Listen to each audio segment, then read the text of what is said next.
যাদের সান্নিধ্যে সামীপ্যে সম্মেলনে আজকে এক বিশেষ মহাঘোর দিনে এক বিশেষ অবিশেষ নির্বিশেষ সগুণ নির্গুণ সাকার নিরাকারের পরপারের সারূপ্য নিয়ে যিনি মানব শরীরে অবতীর্ণ হয়েছেন, আমাদের মতন দুহাত দুকান দুচোখ দুপা নিয়ে মানসী শরীরকে আশ্রয় করে তার অমেয় এবং অমেয় লীলাকে বিতরণ করবার জন্য, জগৎকে উদ্বোধিত করার জন্য, প্রশিক্ষিত করার জন্য, বিশ্বজনীন প্রত্যেক অস্তিত্বকে সংরক্ষণী সম্পূরণ সংবর্ধন প্রদান করবার জন্য তাঁর শ্রী চরণ প্রান্তে আমরা একত্রিত হয়েছি।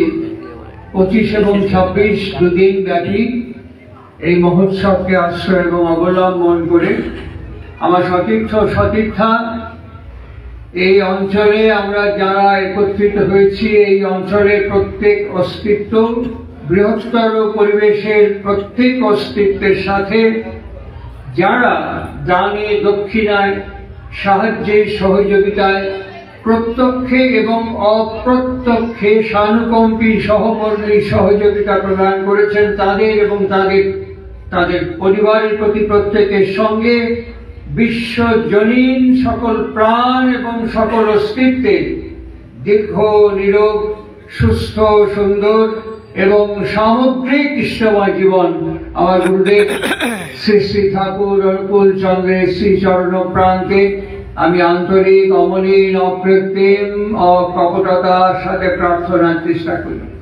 আজকের এই দিনটি যদিও ভারতবর্ষের ইতিহাসে স্বাধীনতার পরবর্তীকালে এক উল্লেখযোগ্য দিন, প্রজাতন্ত্র দিবস, আমাদের সংবিধান প্রবর্তিত হয় এই বিশেষ দিন ৭৬তম প্রজাতন্ত্র দিবস। আজকে এই একটি বিষয়কে অবলম্বন করে সারা দেশে ভারতবর্ষে সর্বত্র বিভিন্ন অনুষ্ঠান সকাল থেকে উদযাপিত হয়ে চলেছে। আমরাও আমাদের জীবনের শ্বাস প্রশ্বাসের মতন আমাদের জীবনের অস্তিত্ব অবলম্বন এক অদ্বিতীয় অত্যাজ্য অবিভাজ্য এক পরমতম আশ্রয় বলে যাকে বিশ্বাস করি, আমাদের ধ্যানের দেবতা ইষ্টের দেবতা আমাদের গুরুদেব শ্রী শ্রী ঠাকুর অনুকূল চন্দ্রের শুভ ১৩৭তম আবির্ভাব মহোৎসবকে অবলম্বন করে আমরা একসঙ্গে তিনটি মহোৎসবকে পালন করছি। একটি হচ্ছে ভারতবর্ষের ৭৬তম প্রজাতন্ত্র দিবস, একটি হচ্ছে সৎসঙ্গ সংগঠনের ১০০ বছর পূর্ণ হবার সংগঠন স্বীকৃত হবার নিবন্ধনকৃত দিবস, আর একটি হচ্ছে তার পূর্ণ ভাগবত মানসী শরীরকে অবলম্বন করে ১৩৭ বছরের আবির্ভাব মহোৎসব। এই একজনকে অবলম্বন করে আমরা একই যোগে একই জায়গায় তিনটে উৎসবকে উদযাপিত করছি আজকের এই সান্ধ্যকালীন পবিত্র ভাগবত মুহূর্তে। ঠাকুরের শ্রী চরণে আমি যেদিন থেকে আশ্রয় লাভ করেছি সচেতন ভাবে, যেদিন থেকে তার সামীপ্য তার সান্নিধ্য উপভোগ করবার সচেতনতা আমার মধ্যে জেগেছে, সেই মুহূর্ত থেকে একটি বিষয় আমাকে এই যত বড় হচ্ছি যত বুড়ো হচ্ছি তত আমাকে অবাক এবং আশ্চর্য করে তুলছে। সে বিষয়টা কি জানেন? আমরা যত কথা বলি কথার মানে বুঝি না, আমরা যত কথা বলি কথা হয় না, আমরা যত কথা বলি ঠাকুরের বাণী দেওয়ার প্রয়োজন হতো না। আমার অত্যন্ত স্নেহভাজন প্রতিভাজন উত্তমের হাতে বইটি আছে চড়ার সাথী, ওর মধ্যে একটি বাণী আছে কথোপকথনে। আমরা কথা বলতে পারি না, আমরা কথা বলতে শিখিনি। আমাদের কথা আমার কথা কাউকে না কাউকে আঘাত করতে পারে, আমার ব্যবহার আমার আচরণ আমার ভাষা কাউকে না কাউকে আহত করতে পারে, ব্যথিত করতে পারে, দুঃখ দিতে পারে। দেখবেন কথা এমন একটা মাধ্যম, কথা এমন একটা শিল্প যাকে বলে বাচিক শিল্প। এই কথা এমন একটা শিল্প যে শব্দ বন্ধনের মধ্য দিয়ে আমি অনেক কাছের কোনো মানুষকে কাছে টেনে আনতে পারি, আমি অনেক কাছের কোনো মানুষকে দূরে ফেলে দিতে পারি। এটা নির্ভর করে আমার বাচন ভঙ্গির উপরে, এটা নির্ভর করে আমার ব্যবহার ভঙ্গির উপরে। এই কারণেই আমি তাকে দেখেছি, আমার গুরুদেবকে দেখেছি, শ্রী শ্রী ঠাকুরকে দেখেছি কথা বলতে। আমি আমার গুরুদেবকে দেখেছি কথা কি করে বলতে হয়, তার কথা বলার রকম, তার শৈলীকে দেখতে। আমি আমার গুরুদেবকে দেখেছি তিনি তার কথার মধ্য দিয়ে অনেক দূরের মানুষকে কি করে কাছে টেনে নিয়ে এসছেন। কথা বলা যে শিল্প, কথা বলা যে একটা মাধ্যম, মানুষকে আপন করা যায় কি দিয়ে? ব্যবহার দিয়ে, আচরণ দিয়ে, কথা দিয়ে। এই কথা একটা অভূতপূর্ব শিল্প। কেমন সে কথা? এই একটা দিক। আর একটা দিক হচ্ছে আজকে যে দিনটি সারা ভারতবর্ষে উদযাপিত হচ্ছে, এই দিনটি অত্যন্ত তাৎপর্যপূর্ণ দিন। কেননা আমার গুরুদেব শ্রী শ্রী ঠাকুর অনুকূল চন্দ্র, তার আরো একটা দিক আমাকে অভূতপূর্ব ভাবে আকৃষ্ট করেছে। যেমন কথার কথা বললাম, ঠিক সেই রকমই তিনি স্বাভাবিক কোনো কথাকে আমল দিতেন না। কথার ধাতুগত, উৎপত্তিগত অর্থকে তিনি জেনে হিসেবে ব্যবহার করতেন। কথার ভেতরে কি আছে, কথাটা কার উপর দাঁড়িয়ে আছে। এখন তো কলকাতা দেখছেন চতুর্দিকে হেলে পড়া জিনিস, আমাদের চতুর্দিকে সব হেলছে। এবং বাড়ি হেলছে শুধু না, মানুষ হেলছে। শুধু মানুষ হেলছে না, মানুষের স্বাস্থ্য হেলছে। বাদল বললো কিছুক্ষণ আগে, শুনলেন আপনারা? কিছুক্ষণ আগে শুনলেন যে আমাদের শুধু স্বাস্থ্য হেলছে না, আমাদের চরিত্র হেলছে। আমাদের শুধু চরিত্র হেলছে না, আমাদের ভাবনা চিন্তা বেড়ে পড়ে যাচ্ছে। আমাদের একজনের নিন্দে করার কোনো একটা ঘটনা, কোনো একটা ইস্যু পেলে একজনের বিরুদ্ধে আয়োজিত উস্কিয়ে দেওয়ার প্রবৃত্তিও হেলছে। এরকম করতে করতে দেখবেন গোটা জীবনটা একদিকে হেলে পড়ে গেছে। শুধু বাড়ি হেলেই, গোটা জীবনটা একদিকে হেলে পড়ে গেছে। এই প্রেক্ষিতে দাঁড়িয়ে থেকে আজকে আমাদের একটু খুঁজে, একটু অনুসন্ধিৎসা নিয়ে দেখে ঠাকুর অনুকূল চন্দ্রের জীবনকে মনন, চিন্তন, ধ্যানে যেতে হবে তার দিব্য জীবনের ক্ষেত্রে। আমি অনেক লাইব্রেরি দেখেছি, অনেক দেশে বিদেশে অনেক লাইব্রেরি দেখেছি, কিন্তু আমার গুরুদেবের কাছে, শ্রী শ্রী ঠাকুর অনুকূল চন্দ্রের কাছে লটস অফ ডিকশনারি আমি দেখেছি, যা অনেক লাইব্রেরিতে নেই। যে কোনো স্থানীয় লাইব্রেরিতে তো পাবেনই না, একমাত্র ন্যাশনাল বা স্টেট লেভেল লাইব্রেরি ছাড়া অন্য কোনো লাইব্রেরিতে খুঁজে পাওয়া যায় না এত লটস অফ ডিকশনারি। আমি জানি, আমি যতটুকু আমার জানা, বিশেষ করে শিক্ষা প্রতি শিক্ষা সে বিজ্ঞানে বসে যিনি আরো ভালো বলতে পারবে, একমাত্র সারা বিশ্বব্যাপী হোমার, শেক্সপিয়ার এবং এলফিনস্টোন এদের ব্যবহার করা শব্দের উপরে অভিধান তৈরি করতে হয়েছিল। এর শব্দ ব্যবহার করেছেন একে ব্যাখ্যা করার জন্য, একে প্রকাশ করবার জন্য নিজস্ব অভিধান তৈরি করতে হয়েছিল। আর প্রাচ্য দেশে আমার মনে হয় এখনো পর্যন্ত, এই বর্তমান প্রাচ্য দেশে একমাত্র ব্যক্তি যার নাম শ্রী শ্রী ঠাকুর অনুকূল চন্দ্র, যার শব্দকে ব্যবহার করার জন্য, প্রকাশ করবার জন্য 4খানা অভিধান তৈরি করা হয়েছে। ধাতু কৌমুদী, ধাতু দীপনী, ভাগবত দীপিকা, শব্দরত্ন চয়ন কোষ। এই 4খানা অভিধান তৈরি করতে হয়েছে, 2টো প্রকাশিত আর 2টো অপ্রকাশিত। এই 4খানা অভিধান তৈরি করতে হয়েছে একজনের ব্যবহার করা ভাষাকে প্রয়োগ করবার জন্য। এই বিষয়কে অবলম্বন করি তার অমৃতময় জীবনের সিঁড়িতে পা রাখছি। ভারতবর্ষের তৎকালীন শিক্ষামন্ত্রী, তখন নিবেশ পার্লারের উল্টো দিকে, ভারতবর্ষের প্রাক্তন শিক্ষামন্ত্রী ডক্টর প্রতাপ চন্দ্র, তিনি রাশিয়া ভ্রমণ করে দেওঘরে শ্রী শ্রী ঠাকুর অনুকূল চন্দ্রকে প্রণাম করতে এসছেন। ঠাকুর অনুকূল চন্দ্র এই ভঙ্গিতে বসে, যেমন দেখতে পাচ্ছেন, এখানে ঢুকলেই চমকে যেতে হয় এই প্রতিকৃতি দেখে। এখানে ঢুকলেই একটু শখ লাগে ভেতরে, কাকে সব সামনে এসে গেলাম এরকম মনে হয়। এই নির্মাতা আমার স্নেহভাজন, প্রতিভাজন, উত্তম। ঠিক এরকম করে এটা ধ্যানের মধ্য দিয়ে এই প্রতিকৃতিকে, এই প্রতিচ্ছবিকে তিনি জীবন্ত করেছেন তার মননশীলতার মধ্য দিয়ে, চিন্তন প্রবাহের মধ্য দিয়ে। ডক্টর প্রতাপ চন্দ্র ঠাকুরের কাছে এসে বসেছেন। ঠাকুর দেবীপ্রসাদ মুখোপাধ্যায় যাকে বলছেন, এখন আর নেই, কিছুদিন আগে চলে গেলেন পৃথিবী ছেড়ে, আমাদের জাগতিক জীবন ছেড়ে। দেবীপ্রসাদ মুখোপাধ্যায়কে বলছেন, এই দেবী, ওনাকে একটু দেখাবি নাকি? ঠাকুর একটা শব্দ দর্শন বিধানে ব্যবহার করেছেন। কিছুদিন আগে বইটা কমপ্লিট হয়েছে, ডক্টর চন্দ্র আসার কিছুদিন আগে বইটা একটা ডায়েরিতে বন্দি করা হয়েছে, একটা ডায়েরিতে ধরে রাখা হয়েছে। বইটার নাম ঠাকুর দিয়েছেন দর্শন বিধায়না। ওই বইয়ের মধ্যে একটা শব্দ ব্যবহার করেছেন। শব্দটা কি জানেন? ময়দীর্ঘ তয় রেফ মধ্যে নয় আকার, মূর্ত না। এই শব্দটা ব্যবহার করেছেন মূর্ত না।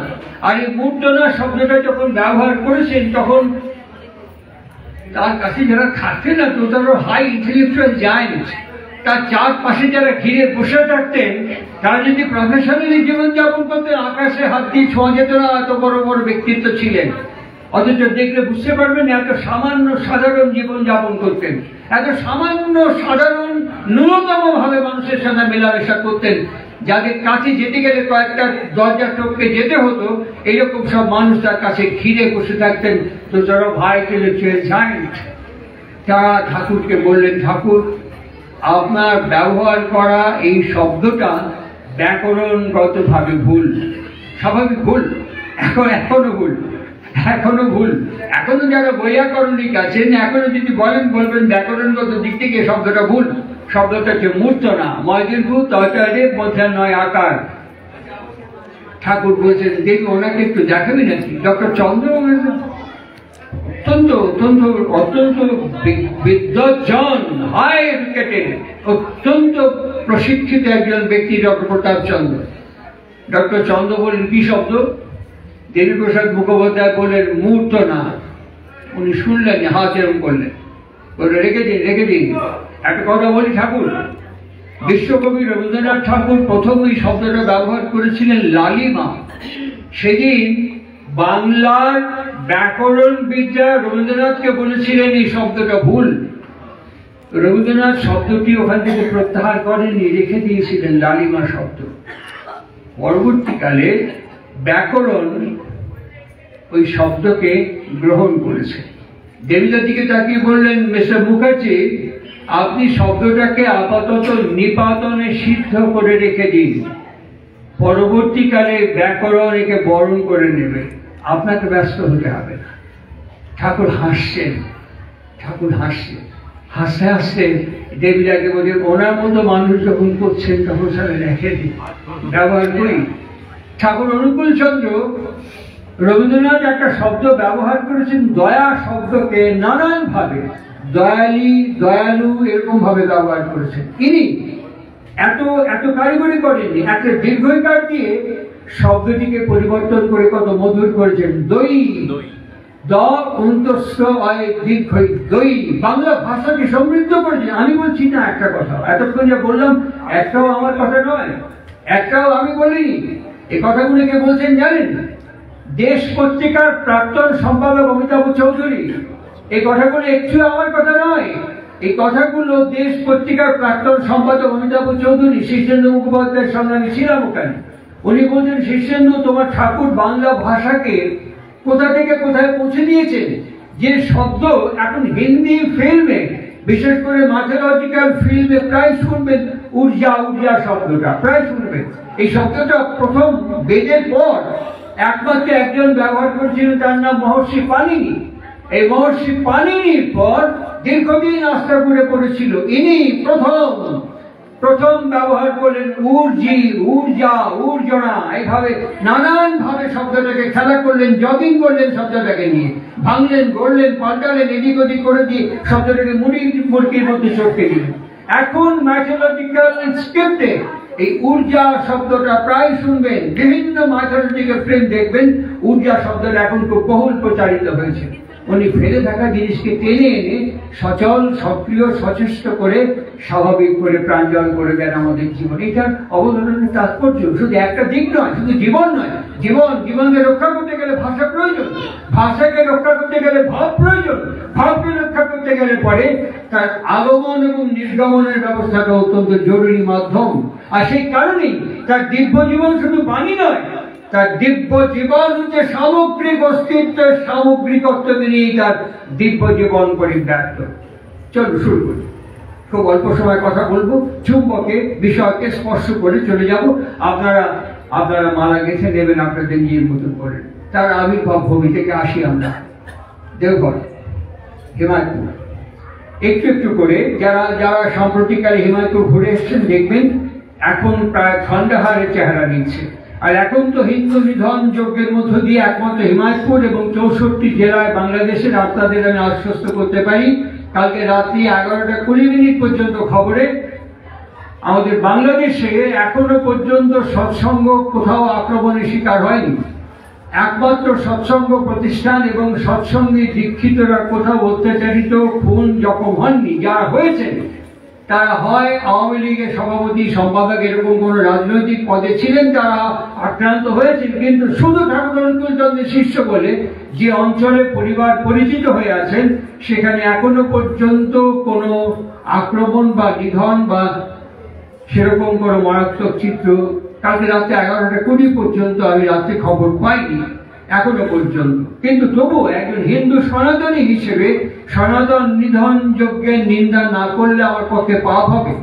একজন হিন্দু সনাতনী হিসেবে আমি বাংলাদেশের নড়াইলে দাঁড়িয়ে একবার বলেছিলাম যে আপনি আমাকে কেটে ফেলুন। সমস্ত জামায়াতের লোকটা ছিল সেখানে, একটা হিন্দু মন্দির কমপ্লেক্সে নড়াই যশোরে, কালকেও কালী মন্দির, শীতলা মন্দির ভেঙে দিয়েছে, গতকাল রাত্রে শীতলা মন্দির ভেঙে দিয়েছে ওই কমপ্লেক্সে দাঁড়িয়ে আমি কয়েক বছর আগে জামায়াত ইসলামকে বলেছিলাম আমাকে আপনারা কেটে ফেলুন করার। এবং আমি বলছি যত হিন্দুরা আছে সব ছেলে মেয়ে একসঙ্গে দাঁড়াবে, সবাইকে কোরবানি দিয়ে দিন, কিন্তু 4টে শর্ত আছে। থানা বলে কিছু থাকবে না, ইসলাম শান্তিকে প্রতিষ্ঠা করে, থানা বলে কিছু থাকবে না, পুলিশ বলে কিছু থাকবে না, আদালত বলে কিছু থাকবে না, কারণ ইসলাম তো শরিয়তি আইন মানে শান্তির আইন, তাকে প্রতিষ্ঠা করবে। তালাক বলে কিছু থাকবে না, পরের বাড়ি থেকে মেয়ে আপনাকে অবলম্বন এবং আশ্রয় করে যেন নিরাপদ নিশ্চয় পিতৃগৃহের মতো প্রতিগৃহে বাস করতে পারে। আপনাদের সন্তান সন্ততি যেন হযরত মুহাম্মদের মতন, আলী, আকবর, ওমর, ওসমানের মতন খলিফা হয়ে বিশ্বকে আলো দেখাতে পারে, বিশ্বকে শান্তি দেখাতে পারে। এই যদি অঙ্গীকার করেন, এই যদি কবুল করেন, আমি হিন্দু হিসেবে আত্মবলি দিতে রাজি আছি। আর যদি তা না করেন তাহলে কি এটা হিপোক্রেসি নয়? তাহলে কি এটা কপটতা নয়? ঠিক সাইমন্টেনিয়াসলি মর্যাদা পুরুষোত্তম শ্রী রামচন্দ্র, আমরা যতই রামচন্দ্রের ধ্বনি দেই না কেন, তিনি যখন দণ্ডকারণ্য থেকে গভীর জঙ্গলে বাস করছেন, তখন তার ভাই ভরত যখন পদকা গ্রহণ করতে গেছেন, রেফারেন্স কোট করছি আলোচনা প্রসঙ্গে, তার মধ্যে ভরত যখন পদকা চাইতে গেছেন তখন শ্রী রামচন্দ্র 14খানা প্রশ্ন করেছিলেন। আমার সবটা মনে নেই। তুমি অতি প্রত্যুষে শয্যা ত্যাগ করো কিনা? মেরে কিনে দেখুন বর্তমান পুরুষোত্তম এবং মর্যাদা পুরুষোত্তম, উষা নিশা মন্ত্র সাধন, চলাফেরায় জপ। তুমি অমাত্যদের শ্রদ্ধা, সম্মান, ভক্তি প্রদর্শন করো কিনা? তোমার যে গুরুজন বয়োজ্যেষ্ঠ যারা, তাদের পরামর্শ গ্রহণ করো কিনা? ইত্যাদি ইত্যাদি রকমের 14-15খানা প্রশ্ন করেছিলেন। আর এই 14-15খানা প্রশ্নের সঠিক সম্যকবিহীন উত্তর তার অনুজ ভরত দিতে সক্ষম হয়েছিলেন বলে ঠাকুর বলছেন, চলন হারা চরণ পূজা, বন্ধা পূজা ঠিকটা জানিস, আদর্শেতে অটুট চলন, বদ্ধ না তোর তাই তো মানিস। তখন তিনি চরণটা দান করেছিলেন। সুতরাং আজকে যারা দীক্ষা নিয়েছি, আমরা দীক্ষাটা রেজিস্টার্ড ডিসাইপল হিসেবে আছি। আর রেজিস্টার্ড ডিসাইপল থেকে প্র্যাকটিক্যাল ডিসাইপলে যদি আমাদের কনভার্ট করতে হয়, তাহলে পরে ওই ভরতকে যেমন প্রশ্ন করেছিলেন, সেরকম একইভাবে আমাদেরও বর্তমান পুরুষোত্তমের কাছে আমাদের কিছুক্ষণ আগে এই যে কথাগুলো বললো, আমি অকৃতি, আমি অমানি, আমি নিরলস, তার পূর্ববর্তী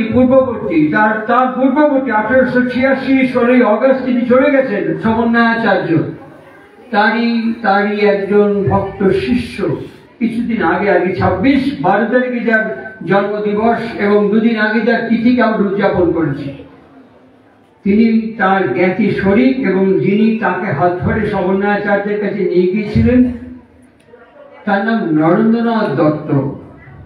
তিনি বিদেশ থেকে একটা চিঠি লিখছেন, রেফারেন্সটা কোট করছি, শঙ্করীলাল বসুর, শঙ্করী প্রসাদ বসুর সমকালীন বিবেকানন্দ এবং ভারতবর্ষ 2nd ভলিউম।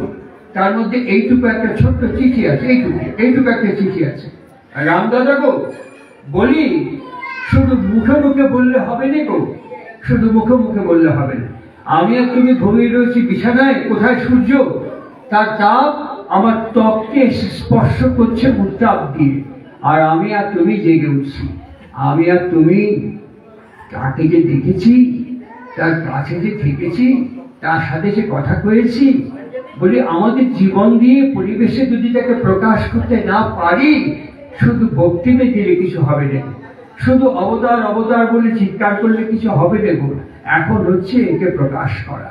হ্যাঁ, তুমি কইতে পারো, তুমি তার কথা বলতে পারো, কিন্তু তাকে যদি কেউ গাল পারে তাহলে গায়ে লাগবে না গো, কারণ তারা তাকে দেখেনি। কার কষ্ট লাগবে জানো? তোমার আর আমার। কারণ আমি আর তুমি তাকে দেখেছি, তার কাছে থেকেছি, তার স্বরূপকে বোঝবার চেষ্টা করেছি। আজকে এটা অত্যন্ত প্রাসঙ্গিক। এই প্রাসঙ্গিকতায় স্বাধীনতার ৭৬তম স্বাধীনতা দিবসে ইনি উচ্চারণ করছেন ঋতিকাচার্য পূজনীয় কৃষ্ণপ্রসন্ন ভট্টাচার্যের সঙ্গে, মানুষ কখন স্বাধীনতা পায়। স্বাধীনতা কাউকে দান করা যায় না, স্বাধীনতা কাউকে চুক্তি করা যায় না, স্বাধীনতা কাউকে প্রত্যাপন করা যায় না।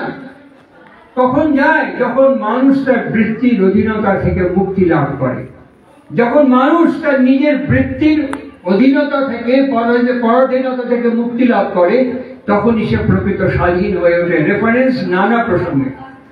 এইরকম আলোচনার মধ্য দিয়ে আজকে প্রজাতন্ত্র দিবস। ইনি বলছেন, দেখো ডিকশনারি, উইলিয়াম ময়ারের ডিকশনারি, প্রপূর্বক যা ধাতু অর্থাৎ প্রকৃষ্ট রূপে যা জাত হয় তাকে প্রজা বলা হয়।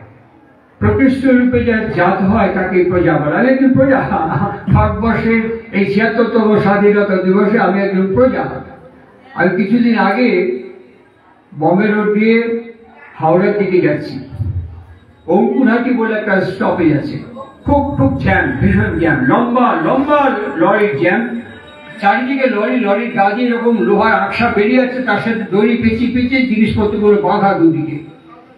এই দুটো তিনটে লরির মাঝখানে একটা লিকপিকে লোক একটা সাইকেল নিয়ে ঢুকে পড়েছে মাঝখানে। সিগন্যালটা যেই সবুজ হয়ে যাবে, তখন দুটো লরি যাওয়া আসার জন্য পেশাবেশি করে স্যান্ডউইচ হয়ে যাবে মাঝখানে। আমার সামনের গাড়ি যিনি চালাচ্ছেন, তিনি জানলা দিয়ে বললেন, দাদা খুব ব্যস্ত, একটু পাশে দাঁড়ালে হতো না, অ্যাক্সিডেন্ট হয়ে যাবে তো। কি উত্তর দিল জানেন? একদিকে সাইকেলটা প্যাডেলে পা, ডান পাটা, বা পাটা রাস্তার উপরে ঠেকিয়ে হেলে গিয়ে বলল, তোর বাবার রাস্তা সরে বাচ্চা।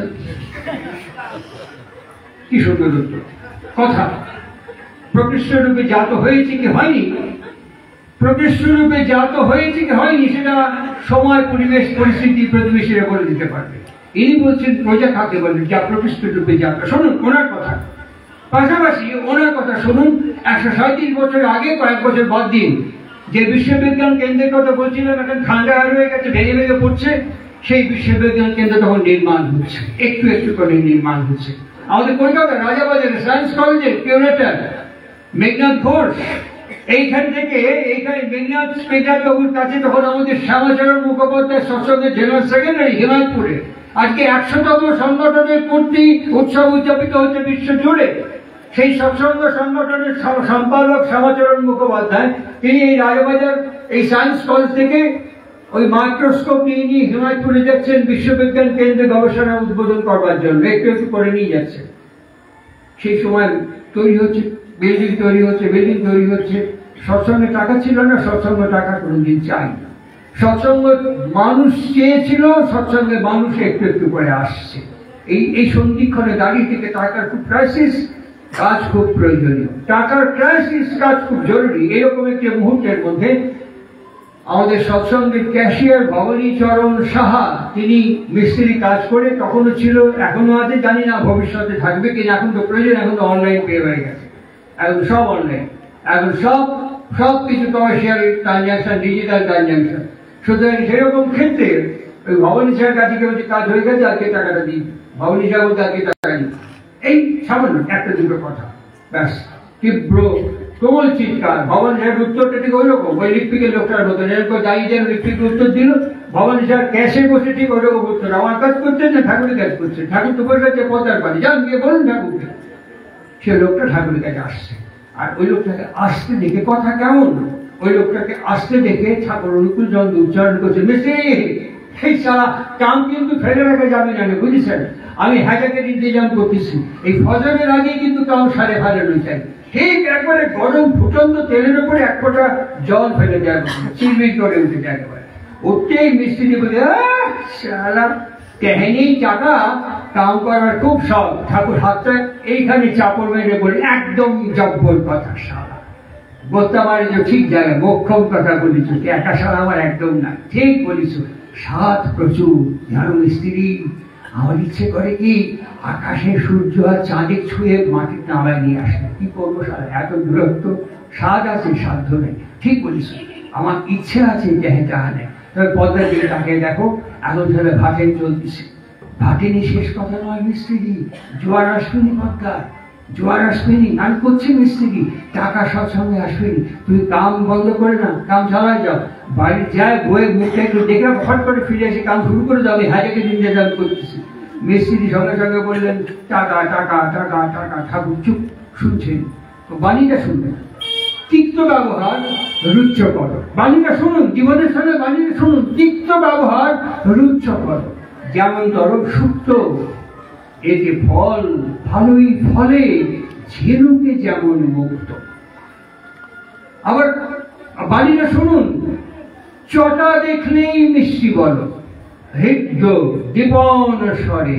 এই ব্যবহার চটা লোকে উপকারী করে। মিস্ত্রি বকে যাচ্ছে এক রাগায়, ঠুঁটিতে হাত দিয়ে মিস্ত্রি গায়ে গা শুনছে।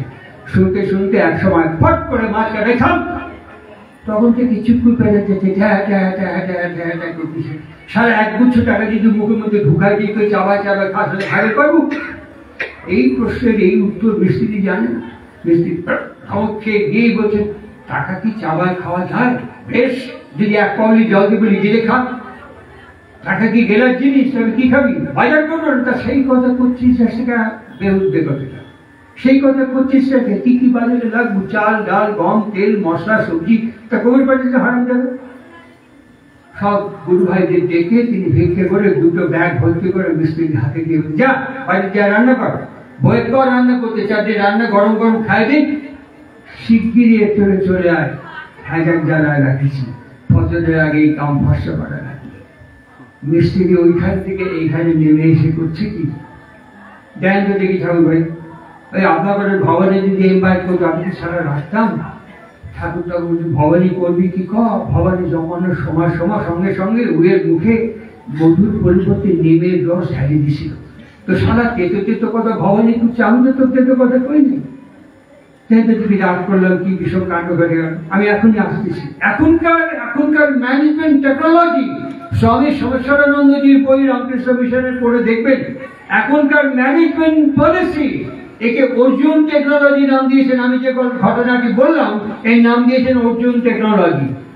মহারাজ দ্রুপদের সঙ্গে 5খানা দ্রুপদকে দেখা যেত গুহর মধ্যে, কে আসল দ্রুপদ চিনতে পারত না। লীলা পুরুষোত্তম শ্রীকৃষ্ণ সুভদ্রার হাত দিয়ে অর্জুনের হাতে 5খানা পাথর দেখিয়ে দিয়েছিল। ওই 5খানা পাথর থেকে অর্জুন ডিটেক্ট করতে পেরেছিল কোনটা আসল দ্রুপদ, তাকে টার্গেট করেছিল। এর নাম অর্জুন টেকনোলজি। সমস্বরানন্দজি ইন্ডিয়ান নামকরণ করেছেন, ভারতীয় নামকরণ করেছেন, ইউরোপিয়ান নামকরণের পরিবর্তে। ঠাকুর অনুকূল চন্দ্র যে ব্যবহার বিজ্ঞান পদ্ধতি প্রয়োগ করেছেন, এখন ভারত সরকার বিহেভিয়ারাল সায়েন্স চালু করেছে। ঠিক এইরকম একটি সন্ধিক্ষণে গত কয়েকদিন আগে আমার কাছে এসেছিলেন একজন, তিনি সদ্য মায়াবতী থেকে ফিরেছেন হিমাচল প্রদেশ থেকে। আমি ওখানে ওকে বললাম যে তিনি শ্রীরামকৃষ্ণ মঠ মিশনের শিষ্য। কথা প্রসঙ্গে কথা বলতে বলতে উনি বললেন, হ্যাঁ ওখানে সেভিয়ার বিল্ডিং আছে, ওখানে থাকার বন্দোবস্ত আছে। আমি তো কোনো জানি এই সেভিয়ার এবং মিস্টার সেভিয়ারকে ভ্যাটিকান সিটিতে স্বামী বিবেকানন্দ দেখেছেন। বিবেকানন্দ দেখার পর যখন প্রেয়ার করছে, তখন কোনো যে একটা হাত মেরে বলেছে, কি করছো? বলে প্রেয়ার করছি। কার কাছে? শান্তময় ঈশ্বরের বরপুত্রের কাছে। তুমি কখনো কখনো কোনোদিন শান্তময় অস্তিত্ব কোনোদিন দেখেছো না? যা তুমি কোনোদিন দেখোনি, তাকে তুমি কনসিভ করবে কি করে, ধ্যান করবে কি করে? আমার সঙ্গে এসো। ভারতবর্ষের সীমান্তে দাঁড়িয়ে আছে মাথা উঁচু করে হিমালয়, যাকে পাকে পাকে অলকানন্দ মন্দাকিনী ঘুরে ঘুরে নেমেছে গঙ্গা হয়ে সমুদ্র। তুমি তাকিয়ে দেখো, তার দিকে তাকিয়ে, ওখানে দাঁড়িয়ে আছেন হিমালয়। তুমি তাকিয়ে দেখো মঠে, তাকিয়ে দেখো মন্দিরে, সেখানে মানুষ অশান্ত মন নিয়ে শান্ত হচ্ছে শান্তময় বিগ্রহ ব্যক্তিত্বের অস্তিত্বকে দেখে। এই বলে তিনি নিয়ে আসলেন। পরবর্তীকালে তারা দীক্ষা নিলেন এবং ওখানে তারা বাস করতে শুরু করলেন। ঠিক এইরকম একটি প্রেক্ষাপটে দাঁড়িয়ে থেকে এই যে জ্যোতির্ময় আলোকময় জীবন আমি দেখেছি। আমি কি সত্যি সত্যি প্রত্যক্ষ করেছি? না, করিনি। আমি বই পড়ছি, আমি বই পড়ে যতটা সম্ভব আমি কনসিভ করার চেষ্টা করছি। আমি বই পড়ছি, বই পড়ে ওই প্রতিকৃতির সঙ্গে যতটা সম্ভব আমি আমাকে এক্সেন্ট্রিসিটি থেকে কনসেন্ট্রিসিটিতে মুভ করার চেষ্টা করছি। ঠাকুর অনুকূল চন্দ্রের লীলা কীর্তন এই উৎসবের মধ্য দিয়ে পরিবেশিত হয়। ঠাকুর অনুকূল চন্দ্রের লীলা কীর্তন এই উৎসবের মধ্য দিয়ে পরিবেশিত হয়। এই যে বাদল কিছুক্ষণ আগে বললো, মাস্টার ফেল করে, ছাত্র কখনো ফেল করে না। ঠিক এই যে বাচ্চারা চেঁচামেচি করছে, হইচই হচ্ছে, এরকম পঞ্চানন সরকার ক্লাসে ঢুকলেই চেঁচামেচি এবং হইচই হতো, চেঁচামেচি এবং হইচই হতো। পঞ্চানন্দ ঠাকুরকে রিপোর্ট করছেন, এই চেঁচামেচি এবং হইচই বন্ধ না করে ক্লাস করা খুব মুশকিল হয়ে যায়। আমার পক্ষে তো ক্লাস দেওয়া খুব কঠিন। ঠাকুর হাতটা কষলে বলছে, উয়ে করার দোষ না, আমার প্রতি লজ্জা করলেও প্রতি সাল আপনার দোষ। বলে বাচ্চারা চেঁচামেচি করছে, হইচই করছে, আমার দোষ। বলে কিছু মনে করেন না, গ্রামে যাত্রা দেখেছেন? বলে হ্যাঁ। এই গ্রামে যখন যাত্রা শুরু হয় তখন কি যে রোল করে তারা দাঁড়ায়, কয় এই চুপ করো, খাবো খাবো, এখন শুরু করছি। বলে না, বলে কনসার্ট দিয়ে থামে, যাত্রা আরম্ভ হয়ে যায়। আর তখন যদি কেউ কথা পেছনের লোক সামনের লোক চাটি মেরে চুপ দিয়ে বসায় দেয়, যাই না? মানে হ্যাঁ যাই তো। তা আপনি ক্লাসে ঢোকার সঙ্গে সঙ্গে ক্যাওয়াস ক্রাসমাসে কনভার্ট করে যাবে। আপনি ক্লাসে ঢোকার সঙ্গে সঙ্গে ছাত্র আপনার দিকে আকর্ষিত হবে। এই না হলে মাস্টার পঞ্চানন সরকার তার 75 সাল পর্যন্ত লোকটির সাথে আমি কাটিয়েছি। 1975 সাল পর্যন্ত এই মানুষটির সঙ্গে আমি কাটিয়েছি। 7 দিন আগে চলে গেলেন, 7 দিন আগে আমাদের বাড়িতে খুলে গেলেন। প্রায় প্রত্যেক মুহূর্তে ওনার সঙ্গে আমি সৎসঙ্গ করে বেরিয়েছি। আজকে সেই বৃদ্ধ পঞ্চানন সরকার বলছিলেন, ব্যবহার বিজ্ঞান কি, কথা কি, ওই ব্যক্তিত্বের সম্মুখে তাকে ধ্যান না করলে, তাকে চিন্তা না করলে বোঝা যায় না। ওই মানুষকে অবিচ্ছিন্নভাবে ভাবলে পারে ভাষা আসে না, চিন্তা আসে না। মাধুর্যমণ্ডিত জীবন, লীলায়িত জীবন পঞ্চানন সরকার এবং তার স্ত্রী ভবতারিণী। হিমায়তপুর থেকে দেওঘর পর্যন্ত দুজনে একসাথে হলেই দুজনের কথাবার্তা আস্তে আস্তে চিৎকার চেঁচামেচিতে পরিণত হল। একদিন এইরকমই চিৎকার চেঁচামেচি হয়েছে, চিৎকার চেঁচামেচি হয়েছে, হয়ে পঞ্চানন্দের উপর ঘর থেকে বেরিয়েছে। সামনে ভাটিবন হিমায়তপুরে। হঠাৎ কাঁধের ওপরে একটা হাত আবার আকাম বাঁধেছে। পঞ্চানন্দ ঘুরে এটাকে নিয়ে আপনি কি করে টের পেলেন না? না, টের পাওয়ার কেস আকান্ত বাজেছেন কি? ওই গল্প করতে করতে করতে করতে ফিরে গেলেন এবং যাওয়ার সময় বলছেন, পঞ্চানন্দ দেখেন তো আপনার পা ধু লাগিয়েছে কিনা? বলে না তো। দেখেন আমরা কিন্তু যেখানে মানুষের হারা মোটা করে সেখান থেকে হাঁটিছি, আপনার পায়ে তো ভুল লাগে না। আমি যেমন পা ফেলেছি আপনি ঠিক তেমন তেমন পা ফেলেছেন। বলে হ্যাঁ। পঞ্চানন সরকার গান লিখলেন, বেছে কুচে চল ওরে ভাই, বেছে কুচে চল। সে গানে সুর করলেন, ঠাকুরকে শোনালেন। আর সেই সময় ঠাকুর যখন পঞ্চানন যখন যান, এখন বাড়ির যান, এইখান দরজা দিয়ে ঘরে ঢুকে দেখছেন এই চেয়ারের উপরে ওনার বউ একটা আসন ভাঁজ করে কপালে ভাঁজ করে তুলছে। কে ছিল? ঠাকুর। আমাকে এতক্ষণ থেকে বসে বসে বোঝালেন, স্বামীর উপর চিৎকার করতে হয় না, ভঙ্গিতব্য করতে হয় না, চিৎকার চেঁচামেচি করতে হয় না। স্বামীর ধাতুকে বোঝা লাগে, স্বামীর ধাতকে চেনা লাগে। সব চিৎকার গালাগালি নয়, সব মুখ ঝামটা নয়। ওই পেছনে ভালোবাসাও আছে, আগের পেছনে অনুরাগ আছে, ওই দেখা লাগে। তার জন্য বিশেষ চোখ চাই, তার জন্য পেঁচা হচ্ছে লক্ষ্মীর বাহন। অনেক দূর 20 হার্টজ পর্যন্ত পেঁচা শুনবে পায়। এসব এত কথা আমার হয়ে গেল। ঠাকুর তোমাকে বলে গেল চেয়ারে বসে, হ্যাঁ এই তো আসনে বসে বলে, তাহলে আমার কাজে হাত দিয়ে ঠাকুর এতক্ষণ ছিল, তোমার খেয়ে বসে বলে গেল। শান্তভাবে তার স্ত্রী ভবতারিণী উত্তর দিচ্ছেন, আমার সাথে ঝগড়া করতে লাভ নেই, আশ্রমে দুজনেই আছি, ঠাকুর আশ্রমে আছে, তুমি সরাসরি গিয়ে ঠাকুরকে জিজ্ঞেস করো। এটা যুক্তিসঙ্গত কথা। পঞ্চানন সরকার সরাসরি গিয়ে দেখেন মা মনমোহিনী দেবীর কোলে। আপনারা ছবিটা অনেকেই দেখেছেন, উত্তম আমাকে একটা গিফট করেছে এই ছবি। এরকম করে হাত দিয়ে শুয়ে আছেন, আর পঞ্চানন্দকে আসতে দেখি মা মনমোহিনী, পঞ্চানন তুই এখানে একটু বয় তো। অনুকূল তখন থেকে আমার কোলের উপরে শুয়ে রয়েছে, কিছুতেই ছাড়তে চাই, তুই একটু গল্প করতে, আমি একটু কাম সারে আসি। কখন থেকে? দুপুর থেকে। কিছুক্ষণ আগে আমার কাঁধে হাত রেখে কিছুক্ষণ আগে আমার বউকে বোঝালো। তাহলে কে লোকটা? এই ভাবতে ভাবতে যখন এসে সামনে দাঁড়াচ্ছেন, ঠাকুর উঠে বললেন, দূর থেকে দেখা যায় ভালো, কাছে এলে মনে হয় শুধু কালো কালো। সারা একই লোক, একই লোক, পঞ্চানন্দা একই লোক। যেদিক তাকাবেন দ্বৈত অদ্বৈত ব্রহ্ম উপনিষদ এবং বেদে যে নিয়ে পঞ্চানন্দার মাথায় দরকাতরা মেরেছিল, একটা লোহময় একটা ঘটনার মধ্য দিয়ে উপনিষদ এবং বেদের দ্বৈতবাদ এবং অদ্বৈতবাদকে তিনি খণ্ডন করলেন মুহূর্তের মধ্যে। একটা আলোকময় দিব্য জীবন চেতনা এবং বাণী আচরণ মালার মধ্য দিয়ে উপনিষদ এবং বেদের দ্বৈতবাদ এবং অদ্বৈতবাদকে তিনি প্রাঞ্জল স্বাভাবিক করে দিলেন। সময় কম, আমি সংক্ষিপ্তভাবে ঘটনার উপসংহার পর্বে ফিরে আসছি। এই মানুষকে এই জীবনকে কাঞ্চি করা সম্ভব নয়, রেডি সম্ভব নয়। যে করতে যাবে পাগল হয়ে যাবে। যদি বলেন আমি বলছি, না আমি বলিনি, মহর্ষি যাজ্ঞবল্ক্য বলছেন। উপনিষদ পড়বেন, মহর্ষি যাজ্ঞবল্ক্য বলছেন। কাকে বলছেন? আমার মতন মূর্খ মানুষকে নয়, মহর্ষি সাকল্যকে বলছেন। সাকল্য জিজ্ঞাসা করছেন মহর্ষি যাজ্ঞবল্ক্য, বেদে কতজন ঈশ্বর আছেন? যাজ্ঞবল্ক্য তার উত্তর দিয়ে বলছেন, যাজ্ঞবল্ক্যকে প্রশ্ন করছেন, দেব দেবা যাজ্ঞবল্ক্যটি। যাজ্ঞবল্ক্য 3333 জন। একই প্রশ্ন রিপিটেডলি করছেন। যাজ্ঞবল্ক্য উত্তর দিতে দিতে এক সময় এসে বললেন একজন। এবার সাকল্য বলছেন, বলুন মহর্ষি যাজ্ঞবল্ক্য সে একজনকে তিষ্ঠ। কাকে বলছেন? দ্বিতীয় প্রথম মৈত্রীকে। মৈত্রীকে বলছেন, থামো মৈত্রী, আর জানতে চেও না, তোমার এই কাঠামো চুরচুর হয়ে যাবে, ভেঙে যাবে একদম, তুমি আর জানতে চেও না। ইনিও বলছেন, যা ধারণা করতে গেলে মনের নিজত্ব হারিয়ে যায়, অস্তিত্ব থাকে না, তাকে তুমি পাগলামি করতে চেও না। তিনি অনুশ্রুতি বইয়ের মধ্যে বলতেন, যেন যদি কিংবা হয়তো এবং বরং সুতরাং এগুলোর পেছনে লুকিয়ে থাকে, ও কাজটা আমি করতে পারবো না। ওনারই অনুশ্রুতি বাড়ি গ্রন্থ। উনি বলছেন তাও ভালো দেওয়া হয়েছে এখানে, তাকেই যেন জানিতে পারি। উনি বলছেন যেন যদি কিংবা হয়তো এগুলো তুমি বলতে যেও না, কিন্তু উনি আমাকে শেখাচ্ছেন, তাকেই একটা ক্ষেত্রে প্রয়োগ করেছেন, তাকেই যেন জানিতে পারি। কেন তাকে জানা যায় না?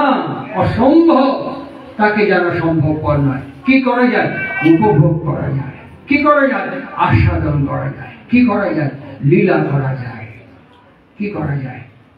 তার সান্নিধ্যে থাকা যায়, তার সামীপ্যে থাকা যায়, একসাথে একভাবে। কেমন করে থাকা যায়? ভালোবাসা দিয়ে। কি করে থাকা যায়? টান দিয়ে, প্রাণ দিয়ে, প্রেম দিয়ে। এই টান প্রাণ প্রেম কি করে আসবে? করার ভিতর থেকে। তার জন্য হাতে কলমে করা, প্রত্যেক দিন তার জন্য হাতে কলমে কিছু করা। যাই করে না কেন তিনি খুশি হবেন। তার এই বিছানা যেমন টান টান করে বাঁধা, ঠাকুরকে বলে আপনার বিছানা তৈরি। ঠাকুর এখানে দাঁড়ালেন, কোমরে হাত দিয়ে টলটল করতে করতে দাঁড়াতে বললেন, বিছানা তো বাঁধা হয়েছে মনি, কিন্তু শয্যা রচনা হয়নি। দুজন তার বিশ্রাম পাতেন, ধীরেন ভক্তদা আর নন্দদুলাল ভরশাস্ত্র। ওদের টাকা হলো, ওরা যখন বিশ্রামে পাতেন 1 ঘন্টা সময় লাগতো বিশ্রামে পাতে, 1 ঘন্টা সময় লাগতো। যখন বিশ্রামে পাতা হলো, ঠিক মাঝখানে ওই জায়গাতে গিয়ে তিনি বসে বললেন, বুঝেছ সারা এখন হয়েছে শয্যা রচনা।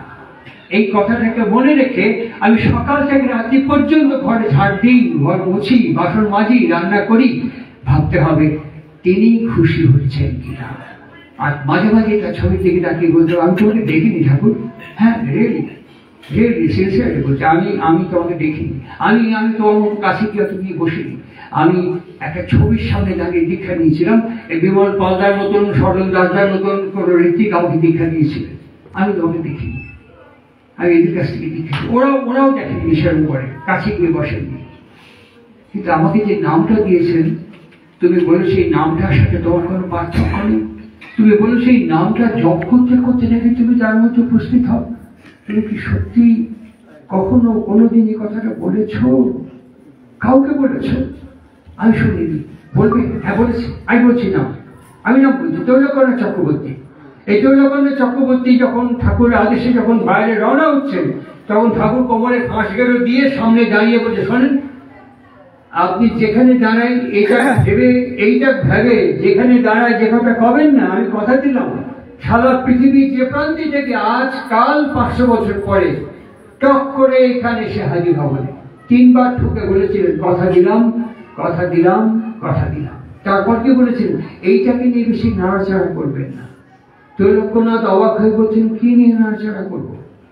তিনি বলছেন, এর ভেতরে যেটা আছে, এর ভেতরে ওইটাই আছে, এর ভেতরে ওইটাই আছে। আমি না দেখি, না শুনি, না বসি, না জানি, এর ভেতরে ওইটাই আছে 4 অক্ষরে। এর ভেতরে যেটা আছে ওইটাকে নিয়ে নাড়াচাড়া করবে। এটা তো তুমি বলেছো ঠাকুর। সুতরাং তোমার ভেতরে যেটা আছে, শ্রীরামকৃষ্ণ বলছেন বুঝলে হিন্দু, বলি পিচকিরির মধ্যেই কিন্তু পিস্টন থাকে। পিস্টন না ঠেললে পিচকিরিতে রং গলে নেব, কিন্তু পিচকিরি আর পিস্টন এক নয় গো। অনুকূল চন্দ্র আর চারটে নাম এক নয়। অনুকূল চন্দ্র চারটে অক্ষর এক নয়। বাবা আছে, মা আছে, তিনি একমেবা দ্বিতীয়ম শরণ্যম, তিনি একমেবা দ্বিতীয়ম শরণ্যম। ইসলামের মতন তিনি লা শারিকা লা ইলাহা ইল্লাল্লাহ। একই রকম ভাবে তিনি এক, দ্বিতীয়, অত্যাজ্য, অবিভাজ্য। দেওয়াল তিনি, গাছ তিনি, হারমোনিয়াম তিনি, দূরভাষের স্ট্যান্ড তিনি, সব তিনিময়। যেটা অনুভব করেছিলেন শ্রীমদ্ ভাগবতে প্রহ্লাদ বিখ্যাত। প্রহ্লাদকে জিজ্ঞেস করেছিলেন হিরণ্যকশিপু, এর মধ্যে তিনি আছেন? প্রহ্লাদ বললেন হ্যাঁ আছে। এইখান থেকে তিনি আক্রমণ করলেন। সর্বত্র তিনি শ্রীরামকৃষ্ণের কথা অনুসরণ করে, বেদের অনুসরণ করে, স্বামী বিবেকানন্দ এই মাহাত্ম্য অনুভব করে বলেছিলেন জীব সেবা, নিত্য সেবা, শিব জ্ঞানে জীব সেবা। ইনি আরেকটু মডিফাই করে বললেন ঈশ্বরকে বিতরণ করাই হচ্ছে শিব জ্ঞানে জীব সেবা। আজকে এই সংগঠন আমদিহাতে যার কেন্দ্রীয় আশ্রম, তারই শাখা সংগঠন ভোলা পূর্বাঞ্চলে, এরা অত্যন্ত শ্রদ্ধা ভক্তি করে আপনাদের কাছে ভিক্ষে চেয়েছে। আপনাদের দরজায় দরজায় গিয়ে সাহায্য প্রার্থনা করেছে। আপনারা যা কিঞ্চিত সাহায্য অনুপাতি দিয়েছেন, আজকে এই উৎসব উদযাপন করলে সারাদিন ধরে। উপসংহার পর্বে একটু কথা বলি। নারী নির্যাতন দেখতে পাচ্ছেন তো? আজকে নয়, আলেকজান্দ্রিয় শহরে, আলেকজান্দ্রিয় শহরে তার নাম হচ্ছে হেপিপোসিয়া। এই হেপিপোসিয়া, তিনি, তার বাবার নাম ছিল থিয়ন। এই থিয়নের মেয়ে হেপিপোসিয়াকে থিয়ন একটু অন্যভাবে মানুষ করেছিলেন। আর অন্যভাবে মানুষ করার জন্য হেপিপোসিয়া তিনি নক্ষত্র বিজ্ঞান, জ্যোতির্বিজ্ঞান জানতে পেরেছিলেন। পুরুষ কখনো স্বীকার করেনি, বিবস্ত্র করে, চুলের মুঠি ধরে আলেকজান্দ্রিয় শহরে রাজপথে তাকে দিনের বেলা খুন করা হয়েছিল। ভারতবর্ষে শুনবেন সিংহলে জন্মেছে খনা, সিংহলে রাক্ষসপুরীতে জন্মেছে খনা। বিক্রমাদিত্যের প্রাসাদ আলোকিত করে আছে বরাহ এবং মিহির। রাজা অলকসাদিন সিংহাসন থেকে জিজ্ঞাসা করলেন বরাহ রাজ জ্যোতিষী, আপনি এবং আপনার পুত্র মিহির বলতে পারেন কতগুলো নক্ষত্র আকাশে আছে, আমাকে জানাতে পারেন? দেবতা থেকে গিয়েছিল, কেননা অনেক নক্ষত্র মরে গেছে, তার আলো পৃথিবীতে পৌঁছচ্ছে যখন, তখন নক্ষত্র জীবিত নেই। কি করে গুনবো, কেমন করে গুনবো? ওরা যখন চিন্তিত মনে, বিস্মিত মনে ফিরে আসলেন ঘরে, খনা জিজ্ঞেস করেছিল পুত্রবধূ হিসেবে, বাবা চিন্তিত কেন আপনি? কেন চিন্তিত? বললেন এই বিদ্যুৎ, হ্যাঁ কোনো অসুবিধা নেই, লগ্ন তিথিকে বিশ্লেষণ করে আমি বলে দেবো আকাশে কটা নক্ষত্র আছে, আকাশে কতগুলো নক্ষত্র আমি বলে দেবো। কোথায় লাগলো জানেন? অহংকারে। কোথায় লাগলো জানেন? অভিমানে। ইনি বিকৃতি বিনয়ন আর পথের করি দুটো বাণী গ্রন্থ আছে। একটা লাইন ব্যবহার করেছেন মহর্ষি কবির, সন্ত কবির দাস, নরক কি মূল অভিমান। তিনি হুবহু অবিকৃত ভাবে শব্দটা বলছেন নরক কি মূল অভিমান। আরেকটি শব্দ বলছেন অভিমান হচ্ছে জাহান্নামের যাত্রী। আমাদের মধ্যে এই অভিমান শব্দটা উনি ব্যবহার করছেন ভাগ করে। অভি, পুণ্যপুঁথি বইয়ের মধ্যে অভি রভি অভি রভি, আর মানকে ব্যবহার করেছেন শ্রীরামকৃষ্ণ কনসিয়াসনেস, সচেতনতা, মান এবং হুশ। আর ইনি অভি মানে সামনে, সচেতনতার সঙ্গে অগ্রগমন করো। কি করে? সদ্গুরুর আশ্রয় গ্রহণ করো। কেমন করে? সৎ নাম মানন করো আর সৎ সঙ্গের আশ্রয় অবলম্বন করো। তোমার ভাবনা নেই আত্মজ্ঞানের জন্য। আজকে শ্রীরামকৃষ্ণ এবং শ্রীমা সারদার জীবন, ঠাকুর অনুকূল চন্দ্র এবং তার দাম্পত্য জীবন যদি আমরা একবার ঝাঁকি দর্শনের মতন পরিক্রমা করে আসি, একটি চিত্র দেখতে পাবো যে আমি আত্মচিকিৎসা করতে পারিনি। আমি কি করব? আমি পুরুষ, আমি নারী, আমি স্বামী, আমি স্ত্রী, আমি পুত্র, আমি পিতা।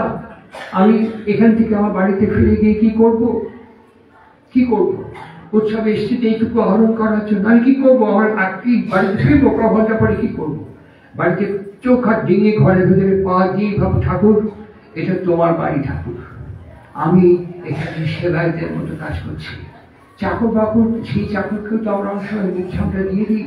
হয়তো আমার স্বামীর মন ঠিক নেই, মেজাজ ঠিক নেই, আমি তো তার শত্রু নয়, বলুক, গালাগাল করুক, যা ইচ্ছে বলুক, আমি পরক্ষণেই আমি তার ভার্যা, তার মায়ের মতন। তার মা এখানে আছে কি নেই, আমি তার মায়ের মতন পতি মানে পিতা। আমি বাবার কাছ থেকে এর কাছে আশ্রয় করেছি, আমার ইহকাল, আমার পরকাল, একে অবলম্বন করে থাকবো।